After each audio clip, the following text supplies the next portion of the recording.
Welcome to Right versus Left News, your daily briefing on the stories that matter, told from both sides of the aisle. I'm your AI host, Chris, and each day I bring you the most important political and cultural news, with perspectives from conservative and progressive voices. No spin, no agenda, just the facts and the opinions that shape our national conversation. Let's dive in. Here's a quick run-through of what's new as of Friday, February 6, 2026. OPM finalized a rule that could reclassify tens of thousands of federal workers, making it easier to fire them. The White House launched TrumpRx.gov, a discount drug site promising steep cuts on big-ticket medicines. The administration is also defending Director of National Intelligence Tulsi Gabbard after she appeared at an FBI raid of a Georgia election facility, an unusual move drawing bipartisan questions. In Minnesota, the White House's border czar says 700 federal immigration officers are leaving the state after weeks of controversy. And on Capitol Hill, Democrats laid out ICE reforms they want in exchange for funding the Department of Homeland Security before the February 13th deadline. OPM says the new civil service rule takes effect 30 days after publication, and major outlets say the Minnesota drawdown, along with Democrats' ICE demands, is central to the next funding fight. Before we jump into today's stories, a quick word from our sponsors. This episode is brought to you by Family GPT, the AI chat platform actually designed for kids. If your children are curious about ChatGPT, but you're worried about what they might see, Family GPT gives you full parental controls, content filtering, and the ability to align responses with your family's values. Whether Christian, Muslim, Jewish, secular, and many more. Monitor every conversation, set usage limits, and let your kids explore AI safely. No ads, no data selling, complete privacy. Sign up free at familygpt.chat. Thanks to our sponsors for supporting Right versus Left News. Now let's get to the headlines. First, the Civil Service Shakeup. OPM finalized a regulation creating a new scheduled policy/career category for policy influencing civil servants, roughly 50,000 positions. These jobs would lose certain Title V removal and appeal protections, and some whistleblower enforcement would shift from the independent Office of Special Counsel to Agency General Counsel. OPM says the change strengthens accountability while preserving merit-based hiring. The rule is expected to publish soon, with an effective date in early March. Unions are preparing legal challenges, warning it could politicize the career workforce. Supporters on the right say the move reins in a resistant bureaucracy and targets roles that shape policy, not the broader civil service. The Wall Street Journal frames it as aligning the workforce with elected leadership while retaining anti-discrimination rules. Critics on the left call it a backdoor revival of Schedule F, saying it could purge nonpartisan experts, chill dissent, and weaken independent whistleblower protections. Court fights are widely expected. Let's turn to costs of living and healthcare. On February 5th, the White House launched TrumpRx.gov, a federal site that directs patients to manufacturer discounts and coupons for about 40 high-cost drugs, including GLP-1 medicines like Ozempic and Wegovy.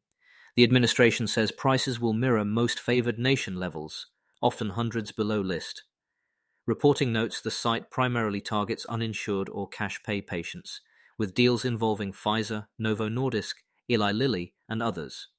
Supporters on the right describe it as a pragmatic, market-driven step, using direct manufacturer offers to cut sticker prices without building new bureaucracy. The Journal points to meaningful savings for out-of-pocket buyers.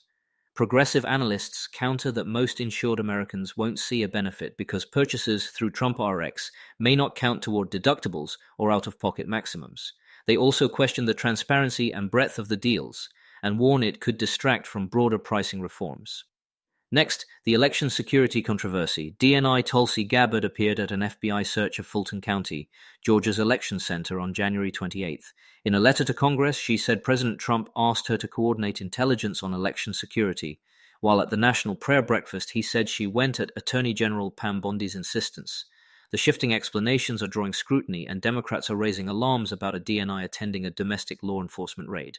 The White House says her role fell within her authority to oversee election-related intelligence and counterintelligence, and that critics are politicizing routine interagency coordination.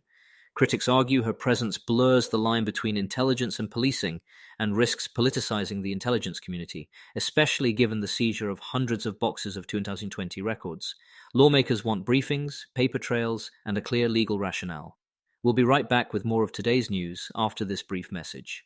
This episode is brought to you by Family GPT, the AI chat platform actually designed for kids. If your children are curious about ChatGPT but you're worried about what they might see, Family GPT gives you full parental controls, content filtering, and the ability to align responses with your family's values. Whether Christian, Muslim, Jewish, secular, and many more. Monitor every conversation, set usage limits, and let your kids explore AI safely. No ads, no data selling, complete privacy. Sign up free at familygpt.chat. Thanks again to our sponsors. Now back to the news. In Minnesota, after weeks of protests and 2 fatal shootings tied to immigration operations, the administration says it will withdraw 700 ICE and Border Patrol officers. Border Czar Tom Homan announced the drawdown on February 4th. Roughly 2,000 federal personnel will remain for now, still well above the pre-surge baseline. Supporters say the drawdown shows cooperation works. When local jails notify ICE about releases, agents can make targeted arrests instead of high-visibility field operations. They frame it as balancing enforcement with de-escalation, with a full drawdown contingent on ongoing cooperation and officer safety. Minnesota leaders and advocates call the move inadequate. They point to ongoing fear and disruption, urge an end to Operation Metro Surge, demand independent investigations into the deaths, and seek strict limits on roving patrols and masked agents. Finally, the funding fight.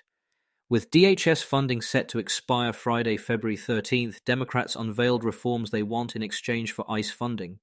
Judicial warrants to enter homes, mandatory body cameras and visible ID, limits on masks, protections for sensitive locations like schools and churches, and stronger oversight. Republicans say several of these would cripple enforcement. A partial DHS shutdown is possible if talks fail.